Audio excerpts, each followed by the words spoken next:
بسم اللہ الرحمن الرحیم۔ السلام علیکم محترم ناظرین و سامعین، آپ سن رہے ہیں دیوتا۔ تو آئیے بڑھتے ہیں کہانی کی جانب۔ اور جو بہت قابل اور دولت مند پاکستانی ہیں، انہیں اور زیادہ دولت کا لالچ دے کر یا کسی طرح بلیک میل کر کے انہیں اپنے مقاصد کے لیے استعمال کرتے رہتے ہیں۔ کئی سیاستدانوں اور سرکاری عہدیداروں نے وزیر علی کو پاکستان واپس آنے پر مبارکباد دی۔ ایسے ہر فون کو شلپا یعنی ثانی اور دینا ڈینیل نے اٹینڈ کیا، اپنی رس بھری آواز میں ان کی مبارکبادیں وصول کیں۔ ان سیاستدانوں اور عہدیداروں نے انہیں رات کو کھانے کی دعوتیں دیں، لیکن انہوں نے یہ کہہ کر معذرت چاہی کہ وہ سفر کی تھکان دور کرنے کے بعد دعوتیں قبول کریں گے۔ معذرت چاہنے کا خاص مقصد یہ تھا کہ میزبانی کا شرف حاصل کرنے والے ان حسیناؤں کی قربت کے لیے ذرا بے چین ہوتے رہیں۔ رات کو دینا ڈینیل اپنے بیڈ روم میں چلی گئی۔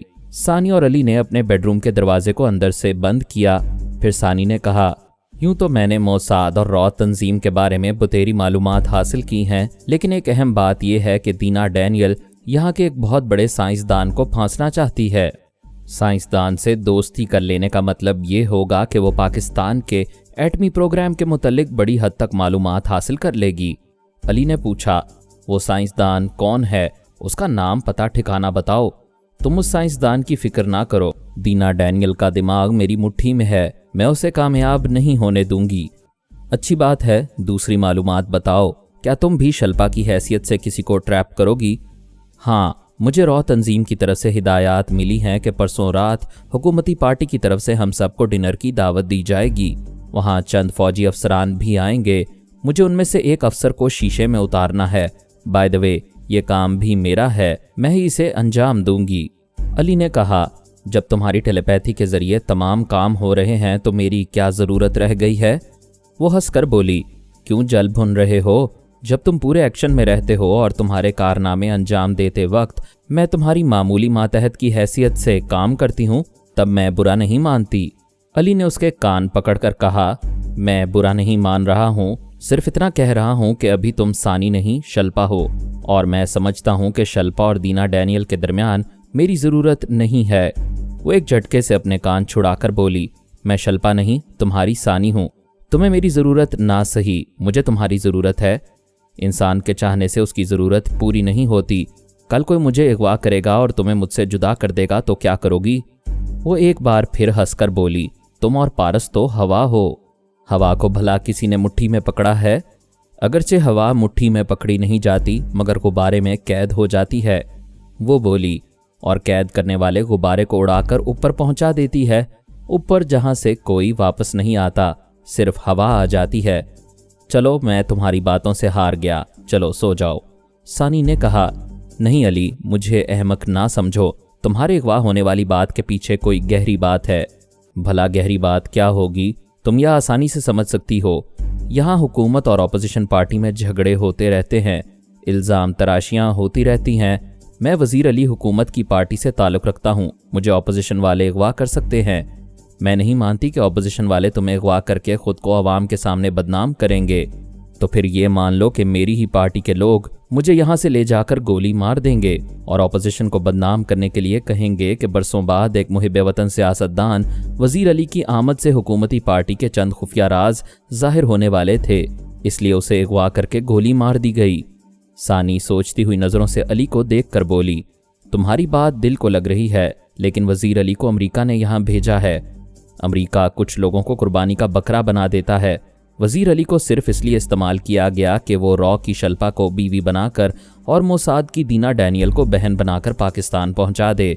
وہ کام میں نے وزیر علی کی حیثیت سے کر دیا۔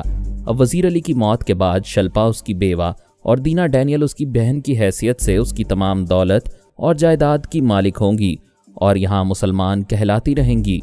وہ تائید میں سر ہلا کر بولی، واقعی غور کیا جائے تو وزیر علی سیاست میں ماضی کا ایک پٹا ہوا مہرا ہے، اس سے جتنا کام لینا تھا لے لیا گیا ہے، اب وزیر علی کی ضرورت نہیں رہی۔ علی نے پوچھا، تم بڑی دیر تک خیال خوانی کرتی رہی ہو، کیا تم نے زونل لیڈر کے چور خیالات سے یہ معلوم نہیں کیا کہ وہ وزیر علی کے بارے میں کیا رائے رکھتا ہے؟ میں تو یہ معلوم کرتی رہی ہوں کہ پاکستان کے 3 اہم شہروں میں اس کے کتنے اہم کارندے ہیں، ان کے نام اور پتے کیا ہیں، और पाकिस्तान के कितने सरमायादार और जागीरदार इन मुल्क दुश्मन अनासिर की परवरिश कर रहे हैं। फिर मैंने दीना डैनियल के इस इरादे को पढ़ा कि वो किस तरह यहाँ के अहम साइंसदानों को फांसने का प्रोग्राम बना रही है। मैंने वजीर अली को अहमियत नहीं दी थी क्योंकि ये तुम हो। ऐसे में ये भूल गई कि तुम मेरे होने के बावजूद अभी वजीर अली हो। तुम फिर जाओ और उस जोनल लीडर के चोर ख्यालात वजीर अली के मुतल्लिक पढ़ो, शायद कोई नई बात मालूम हो। वो अली के मशवरे के मुताबिक जोनल लीडर के अंदर पहुंची और वजीर अली के मुतल्लिक चोर ख्यालात पढ़ने लगी। उसके पास कराची का जोनल लीडर आया हुआ था। वो कह रहा था, अगर हज़ारों अफराद वजीर अली का इस्तकबाल करने एयरपोर्ट आए थे तो इसका मतलब ये नहीं है कि वो एक मकबूल लीडर है। उन हज़ारों में से कई हज़ार ऐसे थे जो किराया लेकर वजीर अली जिंदाबाद के नारे लगा रहे थे। ये वजीर अली माजी का नहायत ही नाकाम सियासतदान है। उसने हमारी 2 नहायत ही कारामद हसीनाओं को मुसलमान बनाकर यहाँ पहुँचा दिया। बस यही बात है। चूँकि ये हुकूमत की पार्टी में है इसलिए अखबारात इसके खिलाफ नहीं लिख रहे हैं और अवाम खामोश तमाशाई बने हुए हैं। कराची के जोनल लीडर ने कहा, आजकल कराची में खासे हंगामे हो रहे हैं, खूब गोलियां चल रही हैं। तुम वजीर अली को सियासी दौरे पर कराची भेज दो। वहां हमारे आदमी उसे गोली मार देंगे और उसकी हलाकत का इल्ज़ाम ऑपोजिशन पर डाल दिया जाएगा। ठीक है, मैं कल ही वजीर अली को कराची जाने और अपनी लीडरी चमकाने का मशवरा दूंगा। फिर अमरीका की तरफ से इशारा मिले तो वो ज़रूर जाएगा। अली ने वजीर अली के मुतल्लिक दुरुस्त राय कायम की थी कि वो हुकूमती पार्टी के लिए नाकारा समझा जाएगा, लिहाजा उसे हलाक करके ऑपोजिशन वालों पर उसके कत्ल का इल्ज़ाम लगाया जाएगा। सानी थोड़ी देर तक कराची के जोनल लीडर के ख्यालात पढ़ती रही।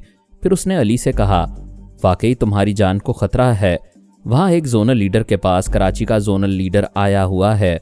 वो तुम्हें सियासी दौरे पर कराची जाने को कहेंगे और वहीं तुम्हें गोली मार देंगे। बेहतर है कि मैं खुद को अगवा करूं, यहाँ से जाकर किसी दूसरे बहरूप में किसी और जगह क़याम करूं। सानी ने कहा, होना तो यही चाहिए। वो तुम्हें यानी वजीर अली को ख़त्म करना चाहते हैं। उन्हें यही समझने दिया जाएगा कि उनके अगवा करने से पहले ऑपोजिशन वाले तुम्हें जबरन कहीं ले जाकर ख़त्म कर चुके हैं। अब ये मालूम करो कि कराची के जोनल लीडर का क़याम कहाँ है। मैं इस्लामाबाद में और पिंडी के रास्तों और गलियों से वाकिफ़ नहीं हूँ, लिहाजा यहाँ जो बाबा साहब के इदारे के जासूस हैं उनमें से किसी एक से कहो कि वो गाड़ी लेकर हमारी कोठी के पीछे आ जाए। वो यहाँ मेरा गाइड होगा और मेरे लिए दूसरी रिहाइश का इंतज़ाम करेगा।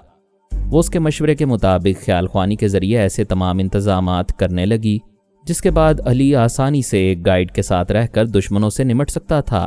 फिर उसने अली से कहा, तुम्हारे लिए गाइड एक कार कोठी के पीछे लेकर आ रहा है। उसका नाम हशमत बेग है। कराची का जोनल लीडर मैरियट होटल के कमरा नंबर 201 में है और अभी होटल की तरफ जा रहा है। जब हशमत बेग गाड़ी लेकर आएगा तो मैं तुम्हें यहाँ पलंग से बांध कर चला जाऊँगा।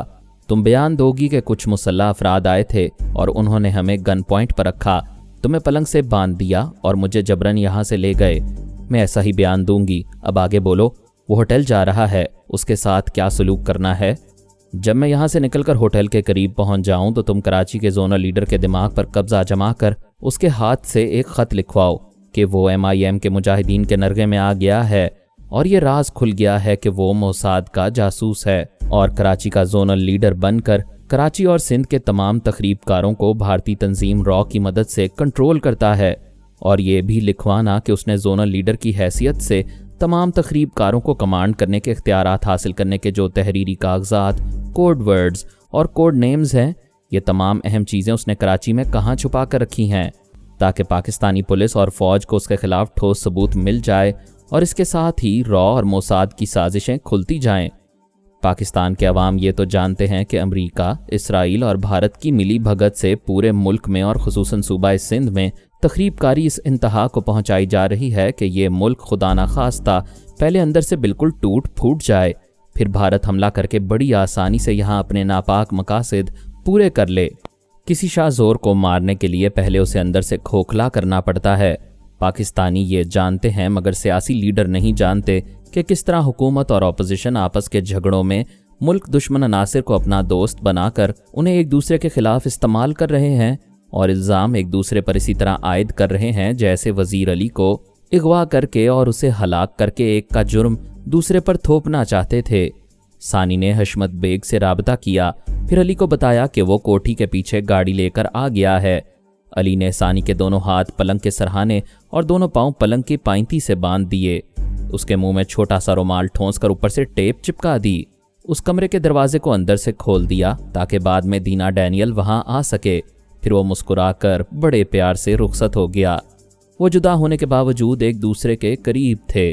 ثانی اس کے اندر رہ کر دیکھ رہی تھی کہ حشمت بیگ اسے کہاں لے جا رہا ہے۔ جب ہم ہوٹل کے قریب پہنچے تو اس نے کہا، علی ذرا انتظار کرو، پہلے میں اس کمبخت سے وہ خط لکھوا لوں، پھر تمہیں رپورٹ دوں گی۔ وہ کراچی کے زونل لیڈر کے اندر پہنچ گئی۔ وہ ہوٹل کے کمرے میں آ کر سونا چاہتا تھا۔ ثانی نے اسے اٹھا کر بٹھا دیا، پھر علی کے مشورے کے مطابق اسے ایک میز کے پاس بٹھا کر ایک خط لکھوانے لگی۔ خط کا متن کچھ یوں تھا، میرا اصل نام ڈونو روماریو ہے، میں یہودی ہوں لیکن احمد کبیر کے نام سے مسلمان بن کر کراچی میں رہتا ہوں۔ میں اپنی اصلیت کبھی بیان نہ کرتا، لیکن ابھی MIM کے 2 مجاہدین نے مجھے گن پوائنٹ پر رکھا ہوا ہے اور یہ مجھے مجبور کر رہے ہیں کہ میں پاکستان آنے کے مقاصد بیان کروں۔ میرا بیان یہ ہے کہ پاکستان اپنی ایٹمی صلاحیتوں کو دوست اور دشمن ممالک سے چھپا کر اپنے لیے عذاب مول لے رہا ہے۔ یہ حقیقت ہے کہ جنگیں صرف گولہ بارود اور ایٹم بم وغیرہ سے نہیں جیتی جاتی۔ ہم موساد کے ایجنٹوں نے بھارتی را کے تعاون سے یہ طے کیا ہے کہ پاکستان کے اندر مسلمانوں کو ایک دوسرے سے لڑوا کر تخریب کاری کے ذریعے دہشت پھیلا کر اس ملک کو کھنڈر بنا دیں گے، اور ہم ایسا کر رہے ہیں۔ ہمیں اپنی توقعات سے زیادہ کامیابی حاصل ہو رہی ہے، اور ہماری کامیابیوں کی سب سے بڑی وجہ پاکستان کی حکومت اور اپوزیشن کی آپس کی لڑائیاں ہیں۔ یہ دونوں پارٹیاں عوام کی نظروں میں ایک دوسرے کو گرانے کے لیے طرح طرح کے الزامات تراشتی ہیں، اور ان الزامات کو صحیح ثابت کرنے کے لیے ہمارے جیسے تخریب کاروں کی خدمات حاصل کرتی ہیں۔ ہمیں یہاں کی شہریت دے کر اور ہمارے لیے پاکستانی شناختی کارڈ جاری کر کے ہمیں یہاں کا معزز اور پرامن شہری بنائے رکھتی ہیں، اور عوام کو بے وقوف بنانے کے لیے اخبارات وغیرہ کے ذریعے بیانات دیتی ہیں کہ پاکستان سے غیر قانونی غیر ملکیوں کو نکال دیا جائے گا، کیونکہ ان غیر ملکیوں کے درمیان تخریب کار چھپے ہوئے ہیں۔ یہ درست کہاوت ہے کہ آدمی خود اپنا دشمن ہوتا ہے، یہ پاکستانی خود اپنے دشمن ہیں۔ یہ برتری اور اقتدار حاصل کرنے کے لیے اپنی قبریں آپ کھود رہے ہیں۔ سمجھنے والوں کے لیے میری یہ مختصر سی تحریر ہی کافی ہے۔ میرے وہ اصل کاغذات جو مجھے موساد کا ایجنٹ اور کراچی کا زونل لیڈر ثابت کرتے ہیں، وہ سب ایک بینک کے لاکر میں ہیں۔ چابی اور بینک کے ضروری کاغذات کراچی والی رہائش گاہ میں ہیں۔ میں موساد کے اسلام آباد والے زونل لیڈر سے ملاقات کرنے آیا تھا۔ ہمیں پاکستان کی 2 بڑی سیاسی پارٹیوں کی طرف سے یہ آفر دی گئی ہے کہ ہم امریکہ سے آنے والے وزیر علی کو کراچی میں سیاسی دورے کی دعوت دیں، اور جب وہ کراچی آئے تو اسے گولی مار دیں۔ ان دونوں سیاسی پارٹیوں کو یہ علم نہیں ہے کہ وہ وزیر علی کو قتل کرانے والی ایک ہی طرح کی واردات ہمارے ذریعے کرائی جا رہی ہیں۔ اس قتل کے بعد دونوں پارٹیاں ایک دوسرے پر اس بیچارے کے قتل کا الزام عائد کرتی رہیں گی، اور ہم اصل مجرم ہمیشہ کی طرح پردے میں رہیں گے۔ میں موساد کے اسلام آباد اور لاہور والے زونل لیڈر کے نام اور پتے لکھ رہا ہوں۔ جو کچھ میرے علم میں تھا اسے میں نے لکھ دیا ہے۔ اس نے یہ تحریر مکمل کرنے کے بعد اسے میز پر ایک پیپر ویٹ کے نیچے رکھ دیا، پھر ثانی کی مرضی کے مطابق بستر پر جا کر لیٹ گیا۔ تب اس نے چونک کر سوچا، مجھے ایسا لگ رہا ہے جیسے میں بستر پر آ کر لیٹنے کے بعد کہیں گم ہو گیا تھا، یا تھوڑی دیر کے لیے کھلی آنکھوں سے گہری نیند میں ڈوب گیا تھا۔ بڑی عجیب بات ہے، آنکھیں کھلی ہوئی ہیں اور میں غافل ہونے کے بعد پھر ہوش و حواس میں آ گیا ہوں۔ وہ سوچ رہا تھا اور حیران ہو رہا تھا۔ اسی وقت دروازے پر دستک سنائی دی۔ اس نے سوچا پہلے آنے والے کا نام پوچھے پھر دروازہ کھولے، مگر ایسا سوچنے کے باوجود وہ بستر سے اٹھ کر سیدھا دروازے پر آ گیا، پھر کسی کا نام پوچھے بغیر ہی دروازے کو کھول دیا۔ سامنے علی تیمور کھڑا تھا۔ اس نے پوچھا، کون ہو تم اور اتنی رات کو کس لیے آئے ہو؟ علی نے کہا، تمہاری حماقت کا جواب نہیں ہے، ایسے سوالات دروازہ کھولنے سے پہلے کیے جاتے ہیں۔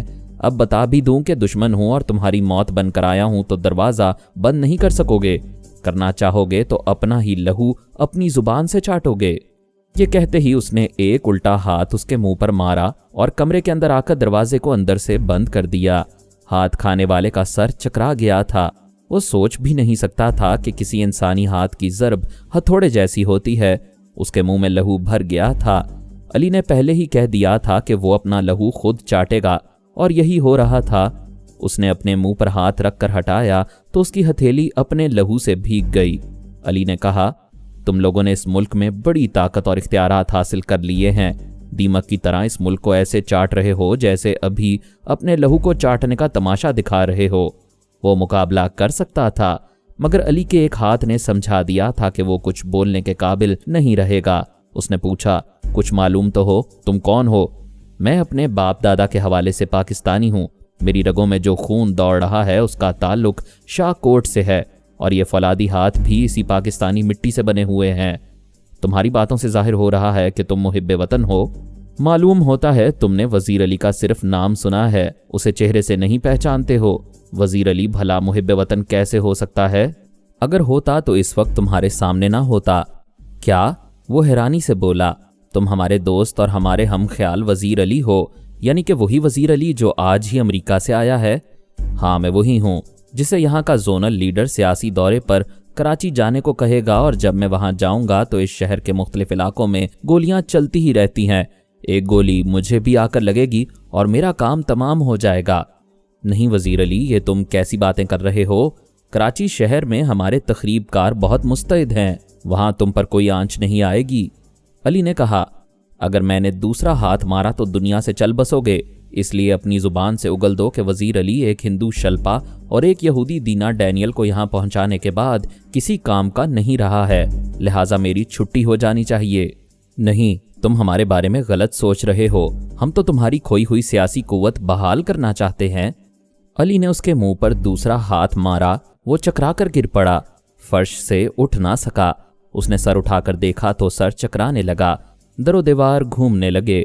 अली ने उसकी ठोड़ी के नीचे हलक पर अपना एक पैर रखते हुए कहा, वो वजीर अली मर चुका है जिसे अमेरिका से यहाँ लाकर मारना चाहते थे। अब जो वजीर अली है वो मरने नहीं, तुम सबको बारी बारी मारने आया है। वो पांव तले पड़ा हुआ कुछ कहना चाहता था, मगर पैर का दबाव बढ़ता जा रहा था। सांस लेने का रास्ता रुक गया था। अली ने कहा, यह हसरत तुम्हारे दिल ही में रह जाएगी कि मौसाद और रा वालों को मौजूदा वजीर अली के मुतल्लिक कुछ बता सको। अब जाओ, तुम्हारा वक्त पूरा हो चुका है। वो सांस लेने के लिए तड़प रहा था, मगर ऐसा लग रहा था कि उसके हलक पर इंसानी पैर नहीं, कोई नाकाबिले जुम्बिश भारी पत्थर है। वो तड़प तड़प कर सुस्त पड़ गया, फिर हमेशा के लिए साकित हो गया। अली ने मेज पर रखे हुए कागज के पास आकर उसे खोला, फिर एक लाइटर नुमा कैमरे से उस खत की माइक्रोफिल्म उतारी, फिर उस कमरे से निकलकर दरवाजे को बंद करके होटल के बाहर आ गया। हशमत बेग गाड़ी में बैठा इंतजार कर रहा था। अली ने गाड़ी का दरवाज़ा खोलकर बैठते हुए कहा, यहाँ के किसी आला पुलिस ऑफिसर का नंबर डायल करो। हशमत बेग ने मोबाइल फ़ोन को ऑपरेट किया, फिर राबता कायम होने पर उसे अली ने कहा, हेलो ऑफिसर, इतनी रात को नींद से उठाना ज़रूरी था। जब घर में चोर घुस आए हों तो घर वालों को जगाना ही पड़ता है। अफसर एकदम से चौंक कर बिस्तर पर बैठ गया, फिर बोला, क्या मेरे घर में चोर घुस आया है? हाँ, मैरियट होटल के कमरा नंबर 201 में एक शख्स की लाश पड़ी है। उसने अपनी मौत से पहले यह एतराफ़ तहरीरी तौर पर किया है कि वो मोसाद का एक यहूदी एजेंट है। अफसर ने झुंझला कर कहा, यह क्या बकवास है? अभी तुम कह रहे थे कि मेरे घर में चोर घुस आया है। अली ने पूछा, क्या पाकिस्तान तुम्हारा घर नहीं है? अपने घर की चार दीवारी में चोर के घुसने की इतला मिले तो हड़बड़ाकर नींद से जागते हो।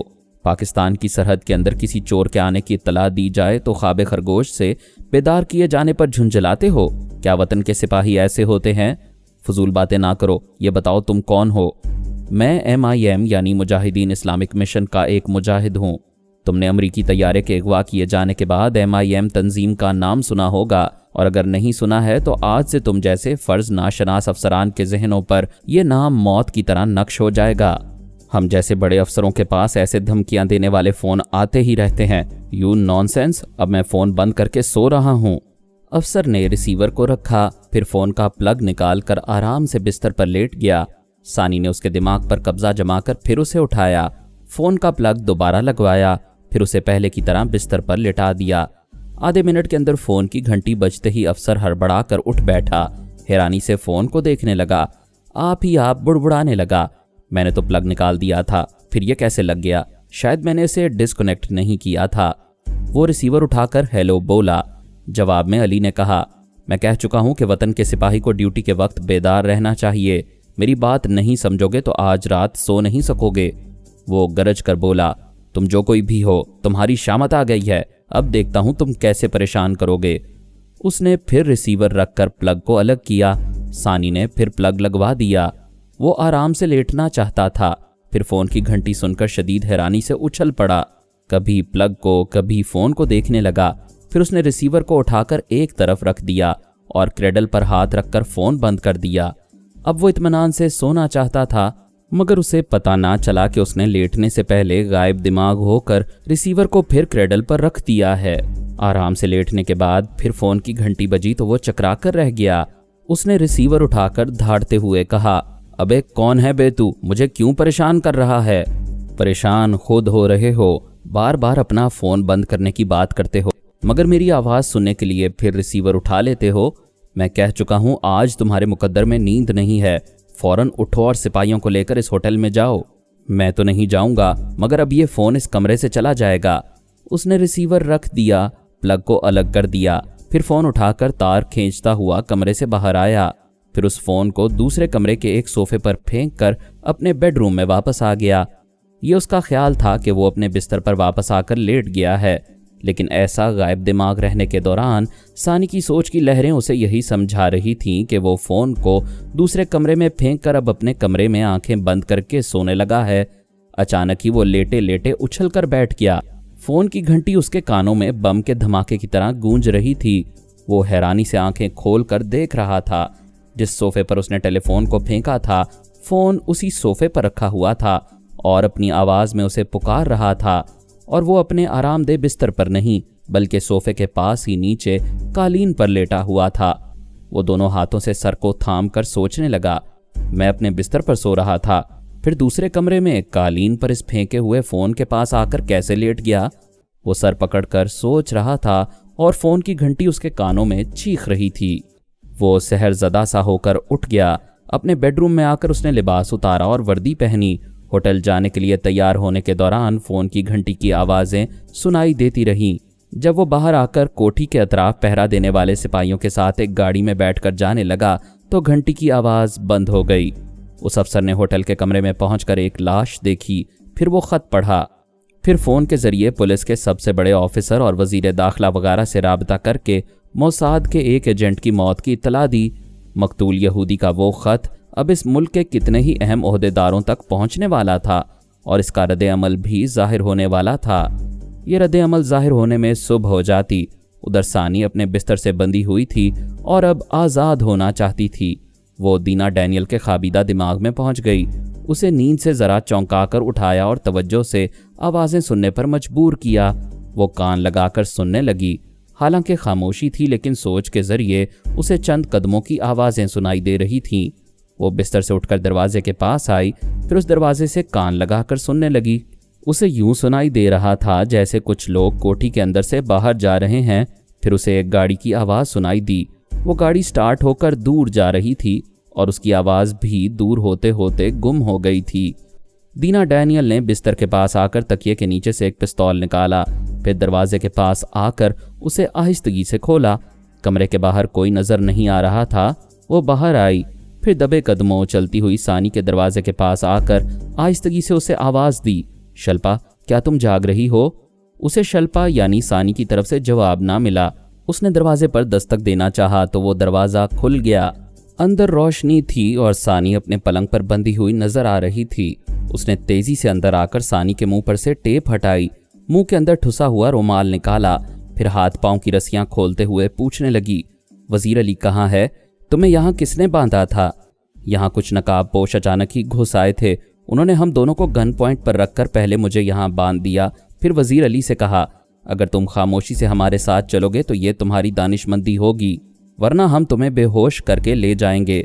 वजीर अली ने खामोश रहने का वादा किया। उन्होंने उसकी आंखों पर पट्टी बांध दी, फिर उसे यहाँ से ले गए हैं। दीना डैनियल ने कहा, मेरी आंख अचानक खुल गई थी। मैंने कदमों की आवाज़ें सुनी थीं, फिर किसी गाड़ी की भी आवाज़ सुनाई दी थी। मेरा ख्याल है कि ऑपोजिशन वालों ने यह हरकत की है। हमें फ़ौरन ZL यानी जोनल लीडर को इतला देनी चाहिए। उसने फ़ोन के ज़रिए लीडर से राबता किया और उसे उन नकाब पोश अजनबियों के मुतल्लिक बताया जो वज़ीर अली को जबरन ले गए थे। ZL ने हैरानी से कहा, अभी हम खुद वज़ीर अली को ख़त्म कर देने का फ़ैसला कर चुके थे। इससे पहले ऑपोजिशन वाले उसे ले गए।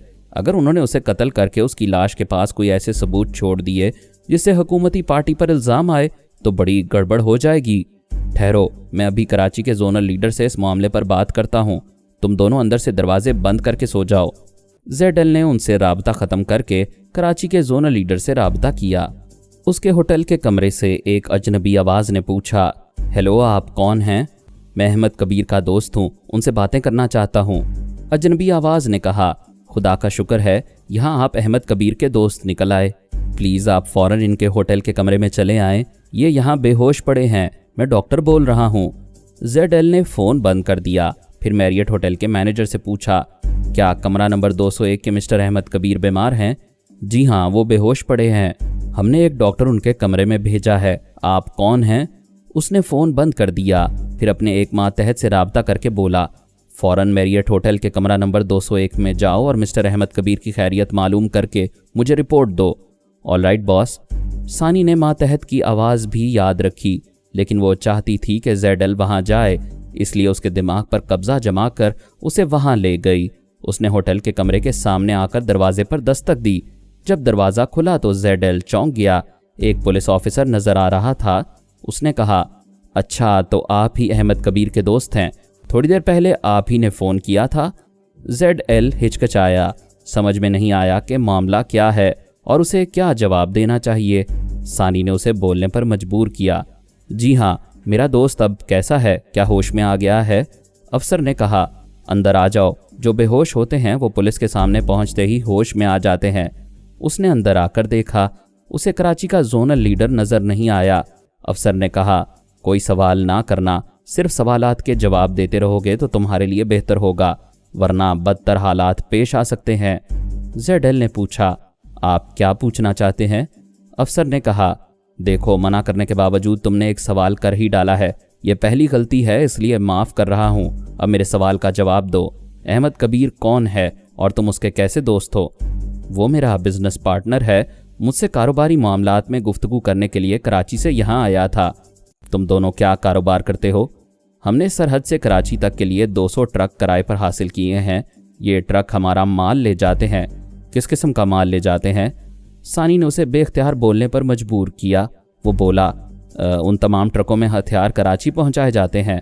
उन तमाम ट्रक के पीछे जो चोर खाने बने हुए हैं उनमें भारत से आने वाले रॉ के तरबियत याफ्ता तखरीबकार छुपे होते हैं। जेडल बोल रहा था और परेशान हो रहा था कि वो क्यों सच उगल रहा है। सानी ने उसे ढील दी। वो बोला, इंस्पेक्टर साहब, अभी अभी जो मैं बोल रहा था वो दरअसल मजाक कर रहा था। अच्छा, तो तुम पुलिस वालों से भी मजाक करते हो? ज़रूर करो, मगर याद रखो ये सामने इतना बड़ा कैसेट रिकॉर्डर ऑन है, इसमें तुम्हारा सच्चा मजाक रिकॉर्ड हो रहा है। अब अपना नाम बताओ। मेरा नाम समद रहमानी है। मैं तुम्हारा असली नाम और मज़हब पूछ रहा हूँ। आप यकीन क्यों नहीं करते? मेरे पास अपने नाम और मज़हब का शनाख्ती कार्ड मौजूद है। 200-400 रुपये रिश्वत देने से ऐसे शनाख्ती कार्ड्स बन जाया करते हैं। तुम्हारे दोस्त अहमद कबीर ने अपना एक तहरीरी बयान दिया है। उस बयान की असल कॉपी वजारत दाखिला के एक आला ओहदेदार तक पहुंचा दी गई है। मेरे पास उसकी फ़ोटोस्टेट है। ये लो, इसे ज़रा बुलंद आवाज़ से पढ़ो। वो जोनल लीडर समद रहमानी कागज़ लेकर पढ़ने लगा। इब्तदा ही में लिखा हुआ था, मेरा असल नाम डोनो रोमैरियो है। मैं यहूदी हूँ, लेकिन अहमद कबीर के नाम से मुसलमान बनकर कराची में रहता हूँ। जेडल उर्फ समद रहमानी पढ़ते पढ़ते रुक गया। फिर बोला, मैं किसी यहूदी डोनो रोमैरियो को नहीं जानता। मैं तो आज तक इसे अहमद कबीर समझकर इसके साथ कारोबार करता रहा था। असलहा और तखरीबकार कराची तक पहुंचाने का कारोबार कर रहे थे। वो सानी की मर्जी के मुताबिक बेख्तियार बोला, जी हाँ, हम यही कारोबार कर रहे थे। अभी तो तुम इसे मजाक की बात कह रहे थे। जी हाँ, हम मजाक ही मजाक में इस मुल्क को अंदर से खोखला बनाने का धंधा कर रहे थे। क्या तुमने शराब पी है और नशे में हो? हरगिज़ नहीं। आप मेरा मुंह सूंघ कर देख लें, मैं एक मुसलमान यहूदी हूँ। शराब पीने के बाद बाहर नहीं निकलता। बेहतर है तुम अपने साथी की तरह एक कागज़ पर अपने मुतल्लिक तहरीरी बयान लिख दो। इंस्पेक्टर उसे मेज़ के पास ले आया।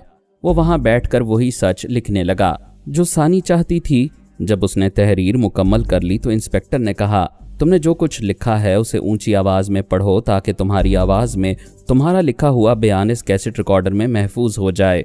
वो ऊंची आवाज़ में पढ़ने लगा। जब तमाम लिखा हुआ रिकॉर्ड हो गया तो इंस्पेक्टर ने पूछा, तुम्हारे यहूदी साथी को MIM के मुजाहिदीन ने गन पॉइंट पर रखकर उसे बयान लिखवाया था। तुमने किसके खौफ से यह सच लिखा है? वो बोला, MIM का कोई मुजाहिद इस कमरे में मौजूद नहीं है, लेकिन मैं जानता हूं कि होटल से बाहर निकलते ही वो मुझे गोली मार देंगे। शायद उन्होंने मेरे साथी को भी मार डाला है। इंस्पेक्टर, मैं तुम्हारे एक आला ओहदेदार से फ़ोन पर कुछ ज़रूरी गुफ्तगू करना चाहता हूं। इंस्पेक्टर ने उसे इजाज़त दी। उसने रिसीवर उठाकर नंबर डायल किया, फिर राबता होने पर कहा, मैं समद रहमानी बोल रहा हूं। दूसरी तरफ से पूछा गया, मिस्टर रहमानी, मैं आपकी रिहाइशगाह में कई बार फ़ोन कर चुका हूं, आप कहाँ हैं? डॉक्टर मोहम्मद उनीब सलीमी के साथ मज़ीद अक़सात सुनने के लिए हमारे चैनल का सब्सक्राइबर बनें और साथ ही बेल आइकन को क्लिक करें ताकि आपको हर आने वाली नई वीडियो के मुतालिक नोटिफिकेशंस मिलती रहें। हमारी वीडियोस को लाइक और शेयर करें और हमें अपनी दुआओं में याद रखिएगा। ISI और पाक आर्मी जिंदाबाद, पाकिस्तान पाइंदाबाद। हम फिर मिलेंगे इंशाअल्लाह एक नई किस्त के साथ। तब तक के लिए अल्लाह हाफिज़।